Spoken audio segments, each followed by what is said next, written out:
Hey guys, how's it going? It's Etanyos here. Welcome to episode number 2 of this NHL 24 Montreal Canadiens franchise mode here on my channel.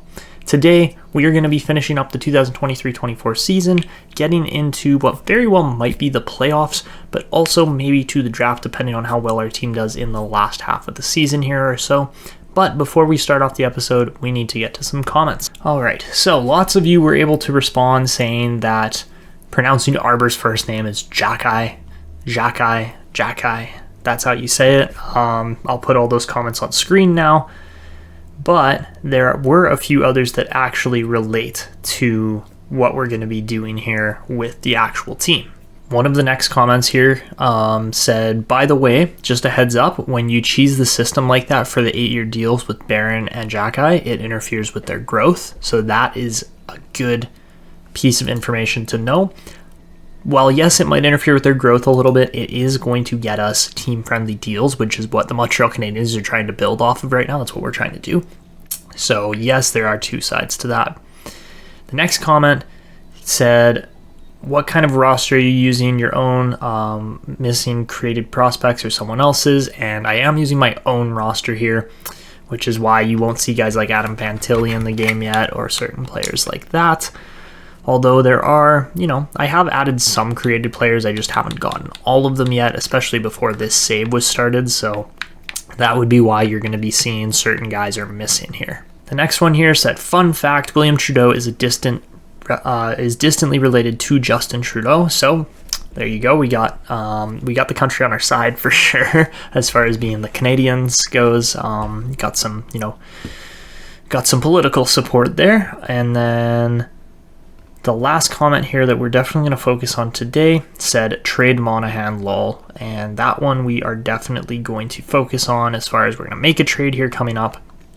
And the final other comment that is going to directly relate to this series is Braden Cream saying, I think you should just simulate all the games. So we're going to do the broadcast commentary when we actually jump into games, whether that be the playoffs or like a series or a regular season game where we are playing one of our rivals or something like that. So yes, I think that is going to make this series a lot more immersive, a lot more fun, as far as we just have to sit back and watch the team. We can't actually play with them, or I can't actually play with them, which, I mean, maybe is an unfair advantage because I do like to think I'm fairly decent at NHL.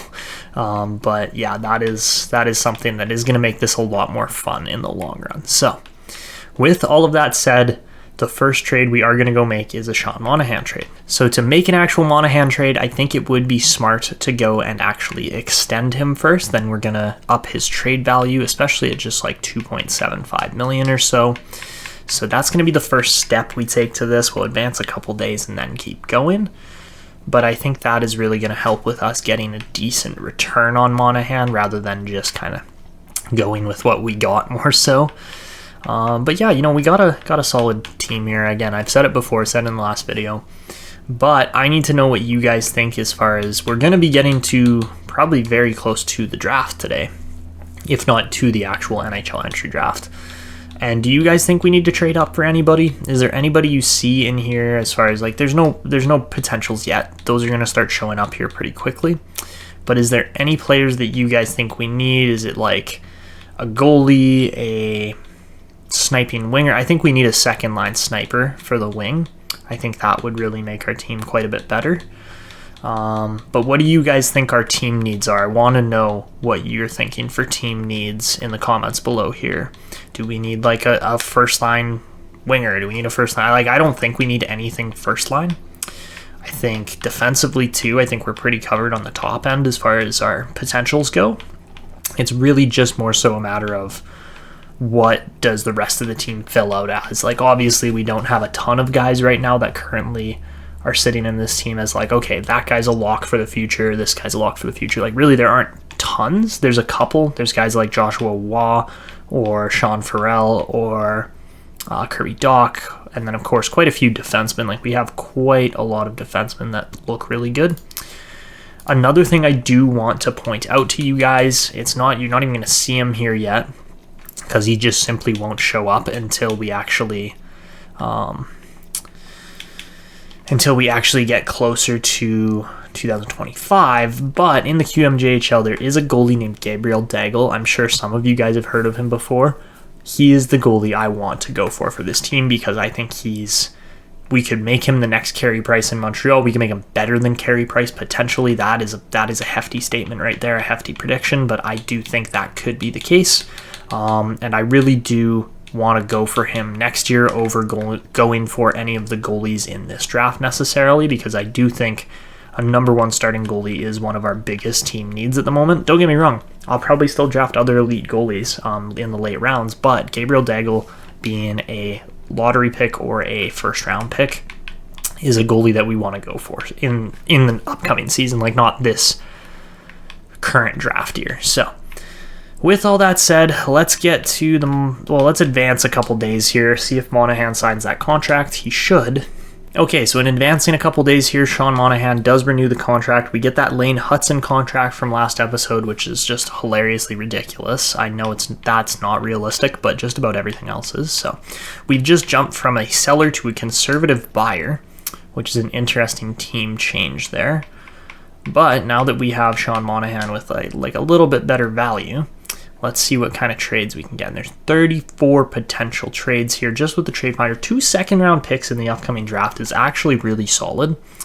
That is something I would be interested in. And we get Zach Sanford back. That's a very solid trade option there from Arizona. We could get 2 of Carolina's second-rounders for the next 2 seasons. That's not bad.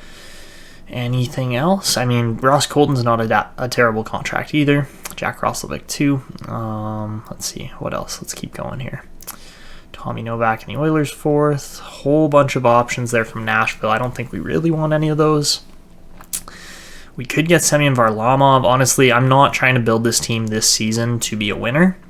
Instead, I'm trying to build this team to pick up some very good prospects in the next couple of years and then go from there. 3 potential defensemen there from the Vegas Golden Knights.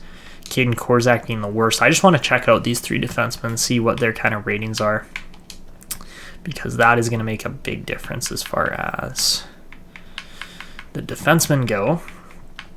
So yeah, Chaika and Cormier are both top 4 as well, but really not that crazy good as far as the potential goes on them. I think we're just going to hold off. I don't think we're really going to be making that trade.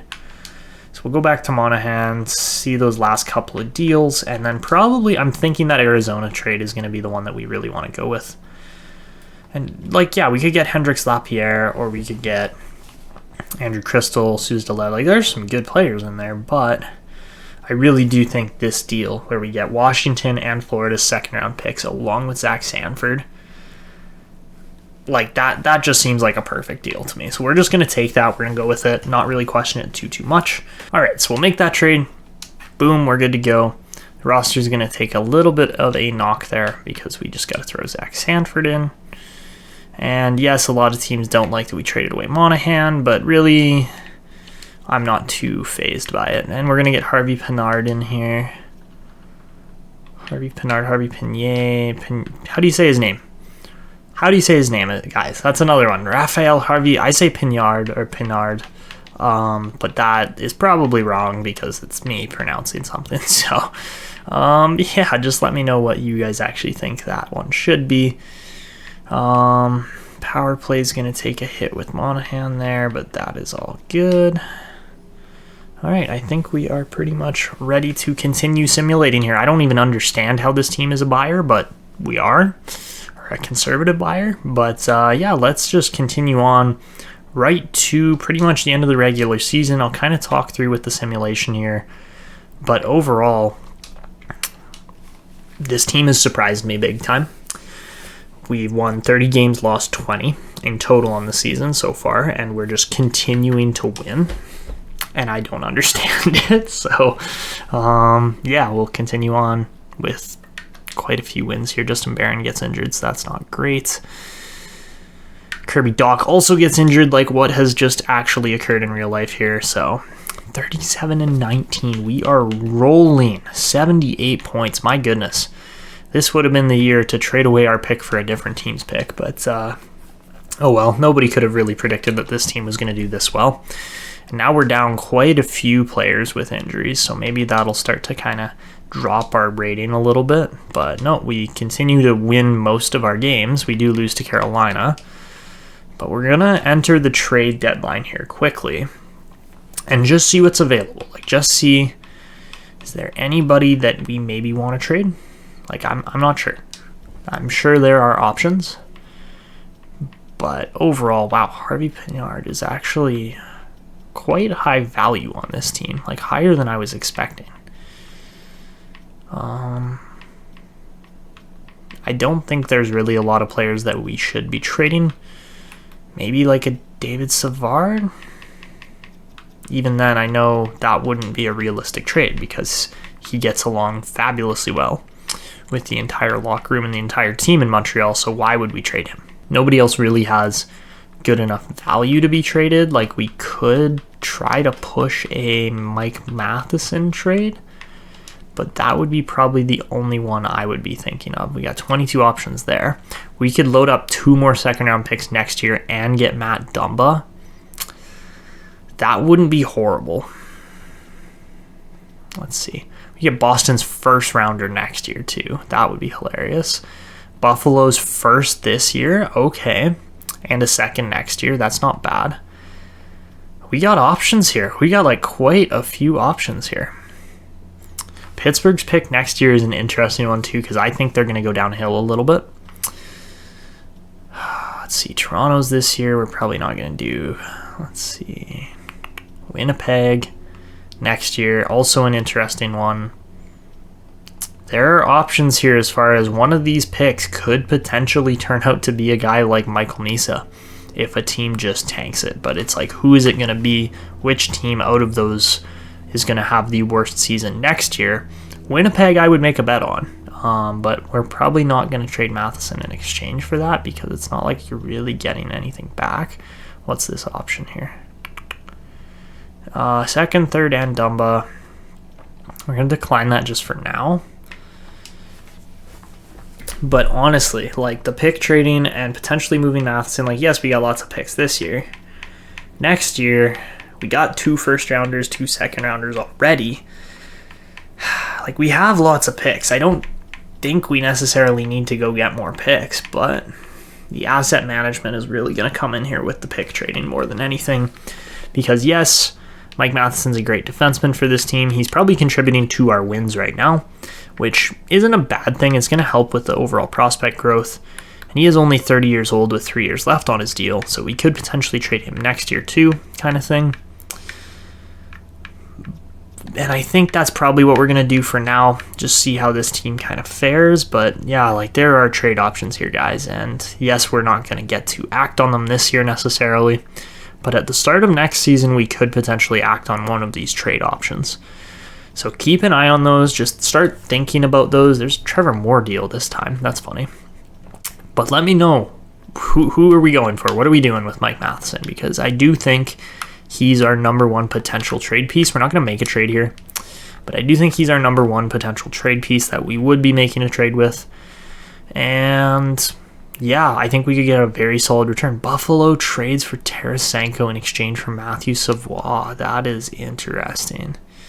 Wow, I did not expect Matthew Savoie to be getting traded by Buffalo. But then again, when you look at the team, oh, okay then. Why is Arbor Xhekaj playing?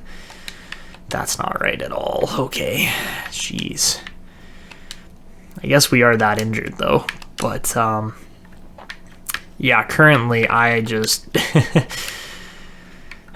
I look at this team and go, okay, we're playing this really weird game right now as far as I don't know where we sit. I don't know what our kind of motives are as far as being an overall team goes, and somehow we're winning. Okay, cool. Like, that's how I feel. So let's continue to win, except for beating like the 2 teams above us in Boston and in Toronto. We'll probably beat, like almost every other team. We should be getting potentials now. Yeah, so there we go. It's starting to show up. That Zaitsev guy is a playmaking center. He looks really good. And like, there aren't going to be a ton of guys with like gold zone abilities on them. A guy that would just solidify our defense would definitely be Anton Silyev, because he's 6'7" and just a beast, really. Like, he would be super fun to have on the team. But out of our range as far as current picks go, we might be going for a guy like Maxime Massé. Nikita Andronov maybe too. But yeah, we're just waiting on more scouting reports to come back. I'm still waiting on this Nicholas Danielson guy, because if he's like a low elite or a medium elite, we're probably going to be drafting him. Nieuwendyk, no idea on him yet. And yeah, the rest of these guys we just kind of get to sit back, wait for, and hopefully find out their potentials. Like Marcos Bomick, probably not going to be a guy we go for, even though he's a gem. Or a supposed gem. Yeah, there's still lots of scouting to be done in here. A guy like Julien Lanthier, we're definitely not going to be going for. And yeah, okay, so no real... Oh, actually, one steal here. We'll be going for this guy, Gregory Morrow. He looks quite good. And as a decent-sized playmaker, if we can get him in the 3rd or 4th round, yeah, not bad at all.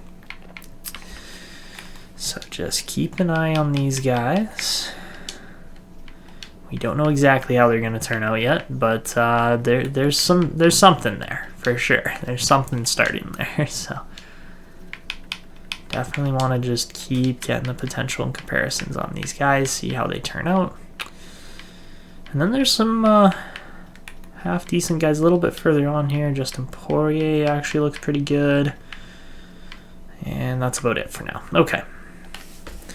So keep an eye on all those guys that we've actually gotten scouting reports back for, and we'll continue to get more scouting reports back. But we want to make sure guys like Sean Farrell, David Reinbacher, those types of guys are getting as much ice time as physically possible. Reinbacher's up to a 77, so that's not bad. Hudson at 79. Hopefully we can see him start to grow a little more here, because he is putting up fairly solid points, I believe. Yeah, he's got 34 points, so not bad. So keep an eye on Hudson, keep an eye on Reinbacher. Those are kind of the heart and soul of our defensive prospects right now, and we don't want to see them take any kind of hits. And look at this. Slavkovsky has naturally developed Total Eclipse for goalie screening. I did not put that on him. That wasn't there even like 10 minutes ago on this recording. So yeah, that's pretty cool to see that it's the X factors do develop like day to day, even potentially, as you go through here. We lost Caden Gooley to an injury, but that's okay. We'll put Harvey Pignard down there, and then get Alex Newhook in here. All right, this team is such a strange case. Like, we're gonna go into the playoffs. That's almost certain at this point now, but yeah, just got to keep trucking away at our schedule here towards the end of March. I mean, if we keep losing, we might just miss the playoffs, which wouldn't necessarily be ideal either, but I'm quite excited for these prospects coming up. Like, our team next year is actually going to be a team that I look at and go, yes, they can win for years to come kind of thing. But right now, definitely not the case, even though Montreal's somehow rolling here. So we're 1-8-1 in our last 10.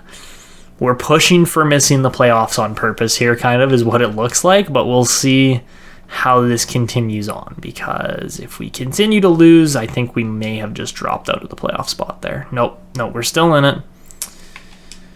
Although if we, oh my god, we continue to lose here. Okay, it's going to come right down to the wire here. And are we in? Yeah, we're in. Okay, so we did win just enough games there, in spite of losing a few here and there. We are going to make the playoffs. Our record isn't going to be amazing, but it's going to be pretty good, considering this Montreal team is pretty young for the most part. We finished with 97 points, so 46, 31, and 5. Not bad at all. Cole Caulfield breaks the 100-point mark, breaks the 50-goal mark, has a monster season. And look at that, too. Wow, really just Suzuki and Caulfield just carried the weight of this entire team. Slavkovsky was along for the ride, but definitely not as big of a season as we've seen. So yeah, don't get me wrong, Slavkovsky is absolutely going to be worth his contract because he's going to be just a little bit more than these two guys, and they're on 8 and 7 year deals. And then, oh sorry, I don't know why I thought we offered Slavkovsky a contract, but I'm going to try to aim for around the $9 million mark with him. He'll probably be more than that because he is such a beast, but yeah, as of right now, very solid first season here. Nothing crazy as far as point production goes apart from Caulfield and Suzuki, but a very good season out of Kirby Dach, who got to play almost the whole year in spite of having some injuries. Slavkovsky, again, only missed 2 games, put up 57 points, so a big jump in production that year. 20 goals is not bad. It's a start for sure. And he is playing with one of the best goal scorers in the league in Caulfield there, so of course he's going to get some, not some, but a lot more assists. And it looks like Hudson got thrown up onto the team here as well. That's pretty cool. And he got a couple games there right at the end of the year. So, as we continue on, let's just take a look at the overall standings. I guess we got to advance one more day here because we aren't quite done yet. Some teams have only played 81 out of their 82 games. And alright, now we're good to go. So, looking at the entire league, I would make the bet that the Toronto Maple Leafs, yeah, they did indeed win the President's Trophy. Edmonton still has it. Oh man, there's another day worth of games left. I love when the calendar does that to me and shows me like, oh yeah, you're good to go, but you're not quite because there's still certain teams with 81 out of 82 games played. Now we're good. So, all right. We finished 4th behind Buffalo, Boston, and Toronto in our division. Overall standings, we finished 9th, so that's actually pretty solid there. 2 other Canadian teams finished ahead of us. Winnipeg finishes behind us as Canadian teams. Then Vancouver, Calgary, and am I missing a team here? Or did 5 out of the 7? Toronto, Edmonton, that's 2. Where are the other Canadian teams? Montreal's 3, Winnipeg's 4. Ottawa just missed the playoffs, so yeah, okay. So 4 in, 3 out, pretty solid Canadian ratio this year. We get 4 Canadian teams in the playoffs, of course. We are still running on that Canadian curse that a Canadian team hasn't won a cup since 1993, and that would be hilarious if we are the team to break it, barely getting into the playoffs. Oh my, Cole Caulfield, 2nd in league scoring, 1st in goals scored. Nick Suzuki, 1st in assists, beating out Cale Makar. What on earth just happened with this simulation? Oh my goodness, our team just popped off. Logan Cooley beats out Connor Bedard by 2 points for the rookie lead. Bedard up to an 88 overall, though, at just 18 years old. That is pretty phenomenal. And then the next player after that is Philip Roos, a 7th defenseman who's 25 years old. What the heck? That's hilarious. Luke Hughes didn't have a great season. 23 points is good, but not that good. Matthew Coronado did pretty solid, and everybody else was kind of bleh for rookies. So one of the weaker-looking rookie campaigns overall. Ilya Samsonov, jeez, man, wins 44 games, posts a 909. Most shutouts in the league is tied between Freddie Anderson and Philip Gust. Yeah, Freddie Anderson, Philip Gustin. I don't know why my brain just didn't comprehend there for a second. Best save percentage was, for 20-plus games played, Luke Dostal. Wow, that's a crazy save percentage, 925. Out of your top winners, the best save percentage in the top 10 here would be the 918 posted by Ottinger and Ullmark. All right, as far as defensemen go figure, Cale Makar puts up 98 points, has a killer season yet again. Wow, just wow. Like, look at that. Look at that season. That is easily a career best for him there. 28 goals was a lot, though, in that campaign the year before, or 2 years before. And that is it for the NHL. Very, very solid season. As far as the AHL goes, I don't know if we're completely done down there yet or not. We might be, we might not be. Doesn't look like any of our Laval players really did anything super absurd. But, not a bad season down there. Sean Farrell with 55 points. He's going to be NHL ready here this upcoming year. And And that's probably about it for other NHL ready guys that aren't already there. Like maybe Joshua Waugh will be in the team. And who knows, maybe David Reinbacher will make the jump, but I doubt that for one more year. I think at 20 years old he'll be in the league. And yeah, fairly solid campaign from the rookie skaters down in Laval too. So our Laval team goes 35, 27, and 8.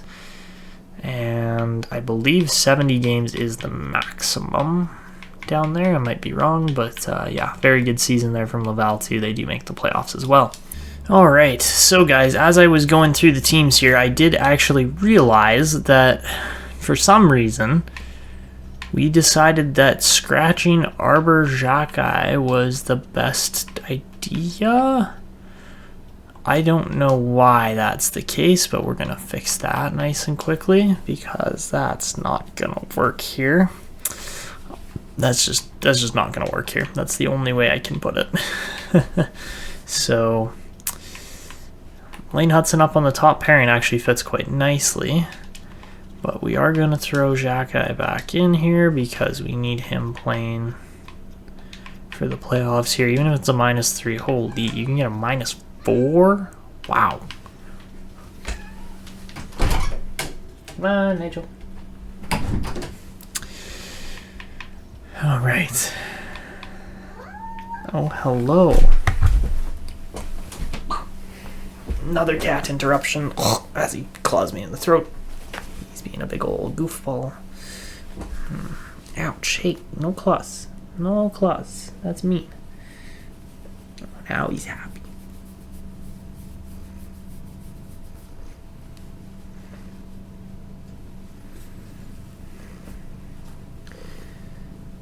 Audie. I don't know if you guys can see this. He's just enjoying playing shell on Dad's desk, essentially. All right, let's get that fixed up. Oh, really?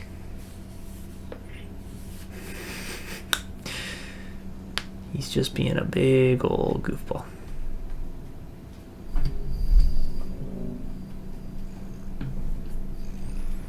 And here he comes back. He's going to stand on my armrest now. Hi.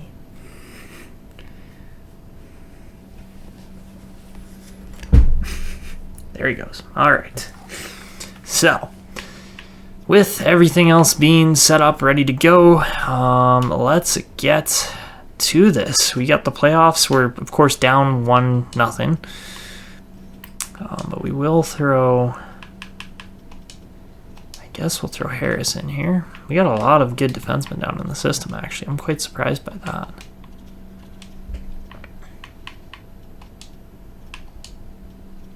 All right, that works for me. I am happy with that. Okay, so our NHL defense is pretty questionable. Our AHL defense is a lot better. For the AHL anyways. And then our offense is, again, questionable too. We got one very solid line, and that's about it. What is this cat doing? Oh, now he's gone behind my screen. You can see him shaking everything. Okay, come on, mister. Come on.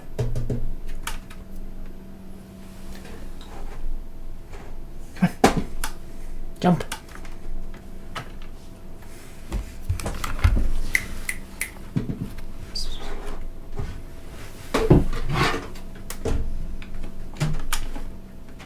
You can make that. Jump up.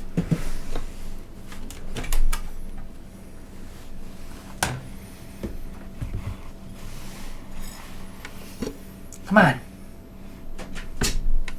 Being a big dum-dum. You want help now? Oh, it's his name. Hello.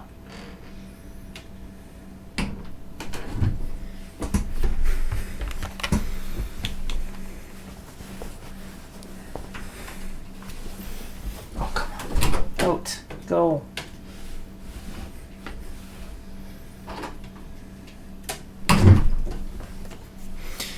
All right, so let's just go check out the Hurricanes team quickly, because obviously that is going to be the main thing here that we're kind of looking at and going, okay, where are their weaknesses? Where can we exploit them? First line's probably not it. They've got a very solid first line. Of course, they've got Jesperi Kotkaniemi, signed up for a very solid deal, considering he's an ex-Montreal Canadian. Yeah, probably a player we would have preferred to keep if we had the chance, but we didn't, so there you have it. He's on the opposing team instead.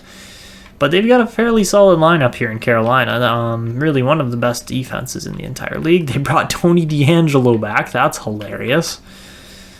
All right, and then, oh man.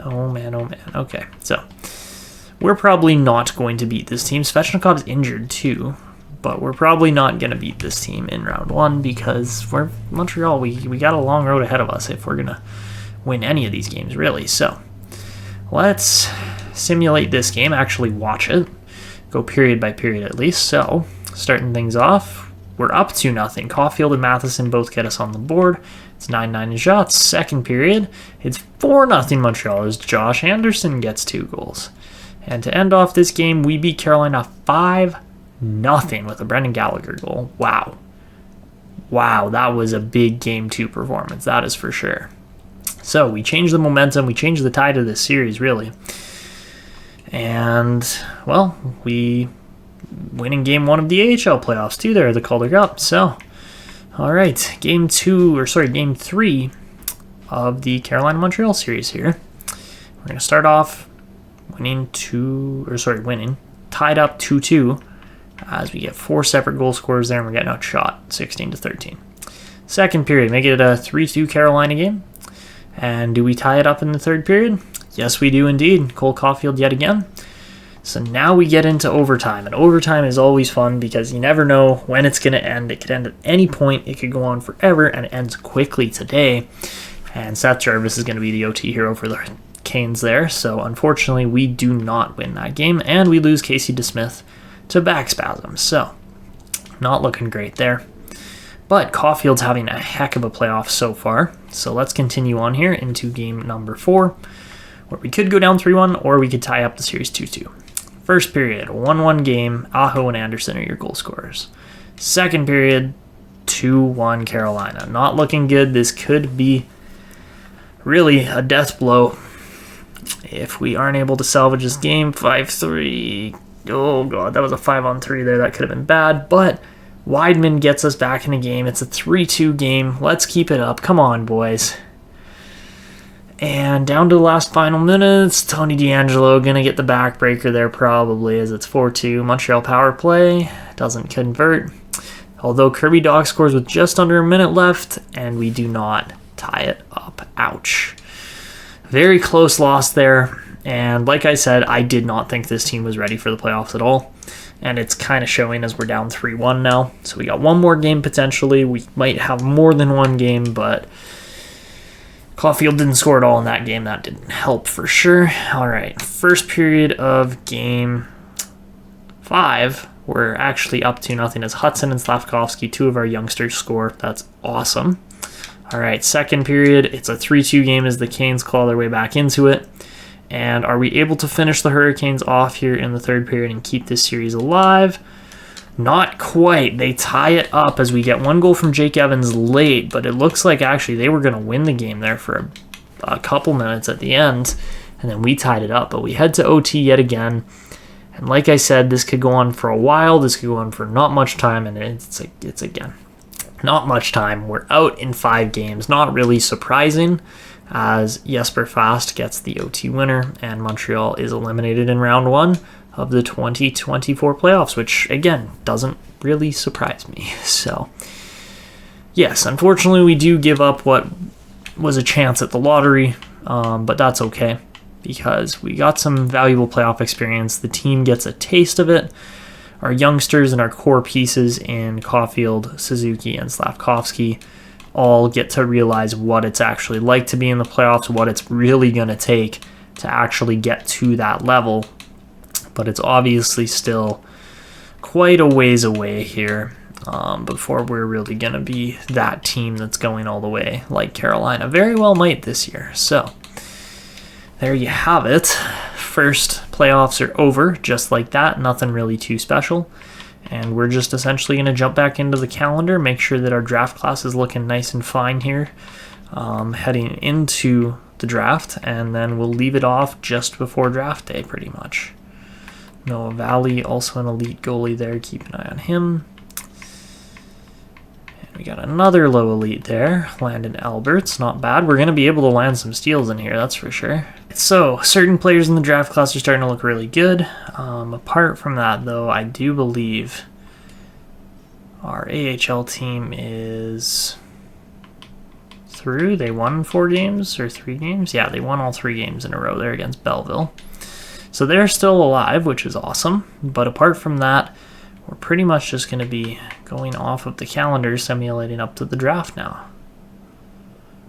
So we'll continue on until like May 1st or so.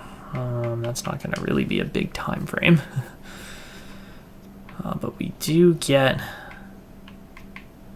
what's his name back here? Caden Gooley. He's back in the lineup. That's awesome. As we have 3 different players injured there currently. But we'll see how much growth these guys actually get in the offseason, as they all had big years. And for the AHL, looks like we're still just waiting on some playoffs to finish. We got Rochester in the second series here. We win game 1. Again, I'm not too concerned about the AHL playoffs, but really our team is winning here. So, are we going to continue to win? We are going to finish that series off 3-1, 4-1, somewhere around there. Ooh, and look at that. Celebrini leapfrogs Cole Eiserman for the top spot right near the end of the draft here, or like heading up right to before the draft. So while there are some really good defensemen a little bit later on here, I don't think we necessarily need them. I think we're better off to just not really use a lot of assets in this upcoming draft. Maybe, just make sure we pick a good player like Maxime Massey or somebody like that with our first round pick this year. Well, Noah Valley would be really good. Like I said, I want to go for Gabriel Daigle instead. And we're still just waiting for some potentials to come back here as these guys finish up their scouting reports. Ivanov's really taken his time here, which is okay. But as you guys are starting to see, there's lots of lower end potentials in this draft for the most part. Not a lot of really crazy good ones to start. So we'll see what actually comes about as far as where these picks end up. A guy like Orshag, is that how you say it? Orshag? Yeah, Lubomir Orshag actually looks pretty good for where he's at. We'll definitely be able to snag a couple steals here and there. Look at that, Sergei Yulanov, another like 3rd to 4th round steal. Awesome. Kalinin might be really good. Keep an eye on him. Alright, I like how this is starting to look. Like we're working our way through it quite a few times, but really there are some steals starting to emerge here, and that is exactly what we want as far as being the Montreal Canadiens go, because you like to think that we can trust our prospect developers enough to actually turn those guys into superstars eventually, or at least very good NHLers. And yeah, as we get towards the bottom, not really a whole lot going on there. Maybe Albert Eiserman will be good, but we'll see. Not really a lot on him to start with as far as scouting reports go. And Tuomas, Yakala, probably not going to be great either, but you never know. And Ruslan Gazazov, we know isn't going to be crazy good. He's going to be like a low top 9, but that is all good. All right. Struzik, yeah, probably not going to be anything special.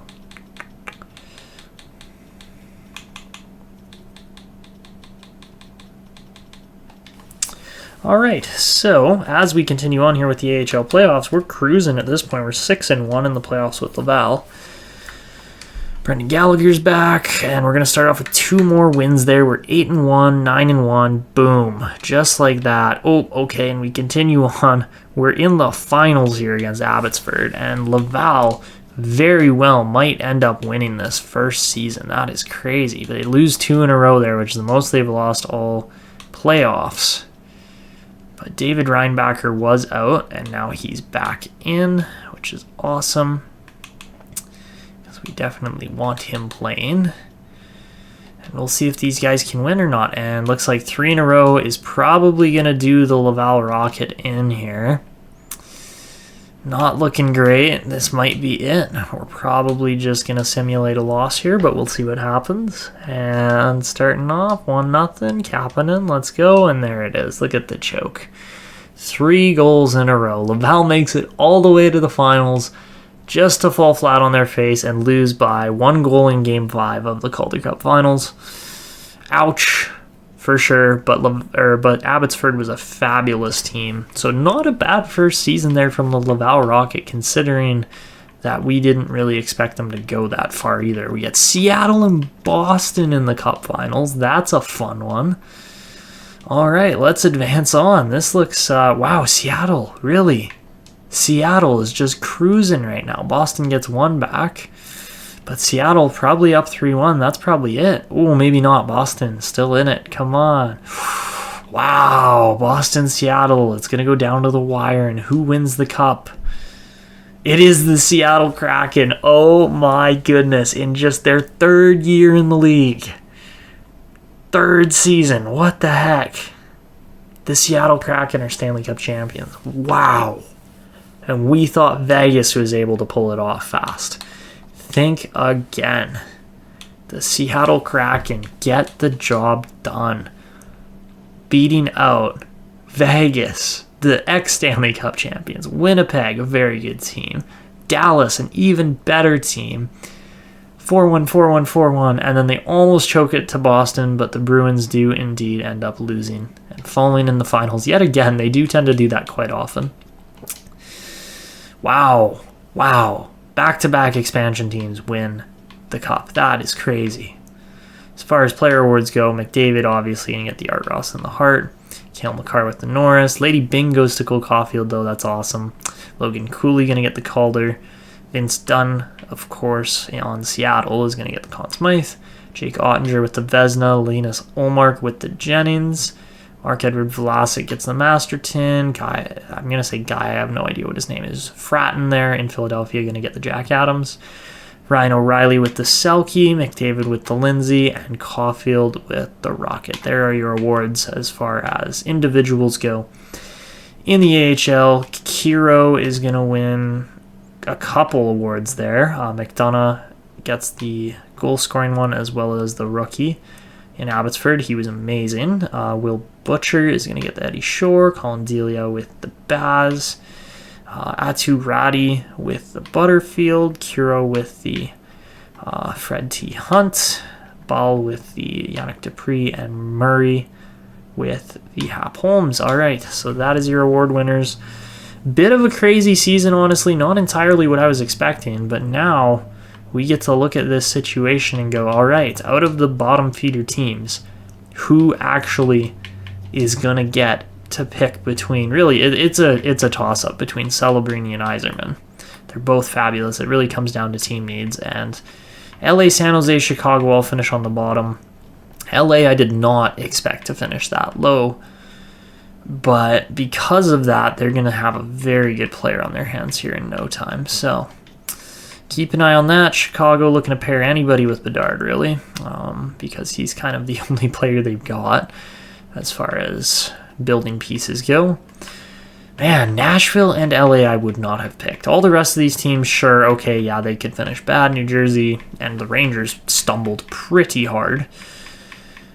But yeah, like I thought we were going to be in this mix for the worst team in the league, and instead we get to round 1 of the playoffs. So it's kind of actually a worse spot to be because of that, since you're out in round 1 and you don't really get to go on a deep playoff run necessarily, and you don't get a lottery pick. So yeah, we finish in a bit of a blah kind of spot, but we will probably get Maxime Massey with the pick. And let's continue on here to LA. LA is going to be the team that moves, or that doesn't move at all. Ottawa jumps from 14 to 4, so that's a crazy jump there with Detroit's pick. So maybe they'll want to trade that. I doubt the Senators will want to trade that, though. I don't think we're going to be trading up anyways, though. Chicago's also going to be picking. They're going to be picking 3 and 11 with that Tampa Bay pick. I didn't expect Tampa Bay to miss the playoffs, but they did. And there you have it. That is your lottery for this upcoming year. So going to be a bit of an interesting one. Let's see how the draft class is shaping up a little bit closer to the date here. We've got almost all our scouting reports in. There's going to be very few guys that aren't scouted. And we'll see. I mean, a guy like Tanner Howe would be an interesting pickup around the 9-10 range. Ooh, look at this guy. Hello, Solomon Pronger. You want to join the Montreal Canadiens? Because the Canadiens would love to draft you. That is for sure. We're definitely going to be pushing for one more first-round pick to get Pronger because he looks fabulous. Andrei Solnishkin.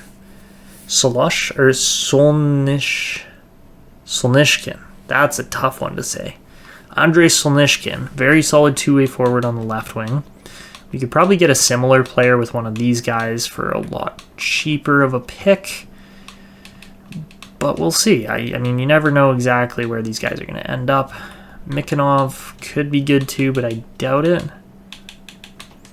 We'll see. We'll see how those scouting reports turn out. And Jackson Ma, who knows how he's going to be. Probably not very good, but you never know. And then anybody else? Couple gems there as top 6 forwards, and that's like, yeah, okay, whatever. So this is the inefficiency of scouts when you're in season 1, is they just don't really scout all that well, unfortunately. But yeah, we found some guys in there that actually look okay, and we'll probably be drafting a couple of them. I don't know if we're going to be having too many really late round great picks, but that will come in future years. Because Stetson actually looks okay there, but that's about it. And yeah, like the middle round, like the 40-ish range in here, just wasn't really great. Normally it's a little bit better than that, and it just wasn't great this year. Like normally you get at least a couple more like low elite kind of guys. I mean, geez, Clark Caswell fell that low as well. We could really snag 2 guys here. They're both 5'10s. They're not huge, but you get a two-way forward and you get Caswell's going to be a playmaker probably. We pick those 2 guys up at 26, 27. Like we trade our pick down. That could be a very interesting move that could work heavily in our favor if those guys develop. I am very interested in exploring that option at the draft, but I want to know what you guys think because we're not going to jump into the draft until we actually until I actually get input back from you guys, and I'm gonna need you to respond within like a day, maybe 2 at most, because I don't like waiting too long in between recordings if I can to record the next episode, because I'm just like excited to play. I'm excited to jump in on the next opportunity. Those 2 guys we're gonna have to draft, Kalanen and Ulanov. We're gonna want to get both of those guys, and then of course Morrow's right there too, and Alberts. So yeah, 4th round picks galore. We're gonna probably be drafting those guys a little out of position, but apart from that, after we get past that group of late third, early 4th rounders, the potential's kind of gone. Like there's not really a lot left. So yeah, keep an eye on that middle section. That's mainly what we're going to be targeting in the draft. We'll be looking at that late 1st round as well, because maybe those guys will turn out. Oh, I hit the wrong button. Now we get to sit and wait. Nikita Andronov actually looks like a really good player too, but we aren't going to get the chance to draft him really because we're not going to be trading up. If anything, we're going to be trading down. And I mean, don't get me wrong, if we can swap, I don't know who's going to have a 26-27 pick combo later on in this draft, in this 1st round, but if we can snag both of those guys and get Maxime Massey, I would love that. I don't think that's going to be an option, but we'll have these other prospects to potentially turn into star players as well. But I would love to get Caswell and Pronger. That would be kind of my dream draft situation here coming up. All right, guys. So with all of that in mind, we will do some draft interviews in the next episode, but I need your guys' input as far as what should our drafting strategy be exactly. I will flip my screen over here nice and quickly, and you guys will be able to see kind of what I'm looking at for, that's my recording software, but as far as this is what my draft is currently looking like. So we've got all of these players shortlisted. The brackets around it means that maybe we go for them, maybe we don't. But that's what we're looking at currently for this draft. Who knows exactly who we're going to get, but I wouldn't mind getting Maxim Massey as well as Caswell and Pronger if we can. That would literally build out our entire second line potentially. There's only one defenseman out of this whole draft, but a couple goalies we could potentially go for as well there. And Meyer, Kalinin, or Tulipov. Tulipov will probably get for sure. And yeah, we'll see where those picks actually fall, but something to think about there. So guys, that is where we're going to leave it off for this video. If you enjoyed this one, show your support down below with a like, subscription, and notification bell. And of course, leave those comments to help direct the next episode, because yes, we're going to be getting to the draft and off season, but really, I need your guys' support as to how this is going to go. If we look at pending free agents, who knows who's actually going to get signed, who's not. Most of these guys should get signed, but we'll see how it goes. And yeah, we'll definitely be targeting certain players, probably guys that have better potential than anything else, guys that are lower end as far as maybe like a Tolvanen or Kakko or somebody like that. I doubt we'll get any of these other guys really. That will really get a chance at any of those other guys. But yeah, something to just keep an eye on, of course. Dustin Wolf is actually a really solid goalie there. But there are definitely options. So anyways, guys, that is it for me. I hope you enjoyed, and until next time.